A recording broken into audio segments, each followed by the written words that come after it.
Latitude 0 movie review. So this is yet another old Japanese movie. I'm on a roll lately, working my way through old Japanese cheesy movies.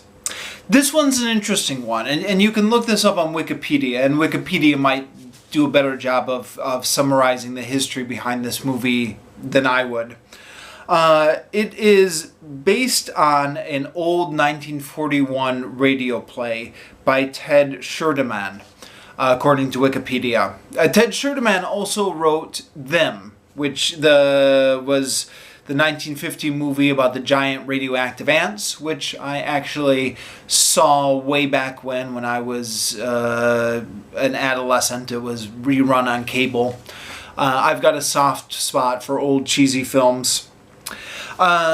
This is a Japanese film. It's produced by Toho Studios, but they wanted to go international with this. So they recruited an international cast. They got two big Hollywood names, Joseph Cotten and Cesar Romero. And then they've also got a handful of lesser-known American actors, and then the Japanese cast. And so a mixture of an American and Japanese cast together. And they wanted this movie to be an international hit, so they actually shot it all in English. And apparently the Japanese cast learned their lines phonetically. It wasn't a huge international hit. I think this did not do well in America at all. But then the version that got released in Japan was dubbed over into Japanese. So it's, and instead of those Godzilla movies getting dubbed into English, this is actually a cheesy science fiction movie that was filmed in English in Japan and then dubbed into Japanese. Now, in my case, I rented this movie while I was in Japan. And the DVD at my DVD store only had the Japanese dub. I don't know why they don't. This was so frustrating when I lived in Japan. DVDs are designed to have different features on them, so I don't know why this was an ongoing issue when I lived in Japan. I would have thought it would have been so obvious just to include the original audio as like maybe an added feature. But no, it was only the Japanese dub. So I watched this film all in Japanese. And, my Japanese was decent, intermediate, upper intermediate. So I was able to mostly follow it. Anyways, it's a fun film. It's kind of 1/3 Thomas More's Utopia. It's 1/3 20,000 Leagues Under the Sea. It's a submarine movie. It's 1/3 The Island of Dr. Moreau, the H.G. Wells story.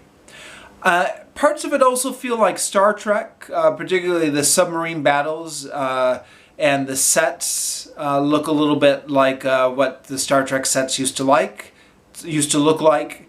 And this film was in 1969, so it was exactly the same era as the old Star Trek TV show. Now, despite having a cast that's at least half American or maybe mostly American, this is a very Japanese film. The use of models in this film is very apparent. It looks just like those old Godzilla movies from the same era. And it has kind of the exact same feel. The special effects studio must have been the same who did the Godzilla movies. The music is very similar to those Japanese kaiju movies from the 1960s.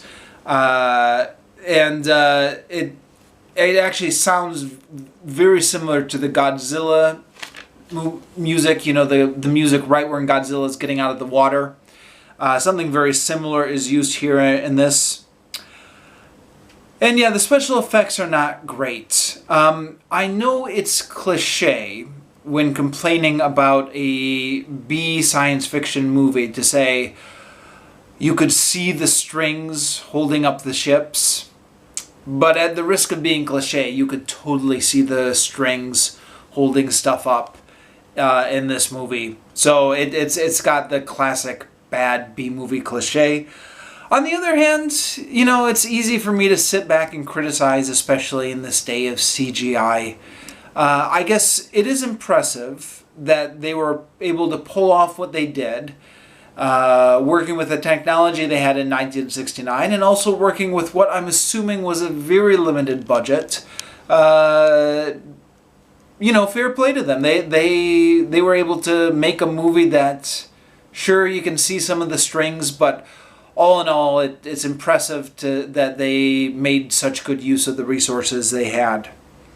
So, this is a bit of a obscure movie, maybe a cult classic, if you will. I'm sure you could track it down on the internet somewhere, and it's not a good movie per se. It's a cheesy science fiction 1960s Toho Studios movie, but if you're into that kind of stuff, then this one can be fun.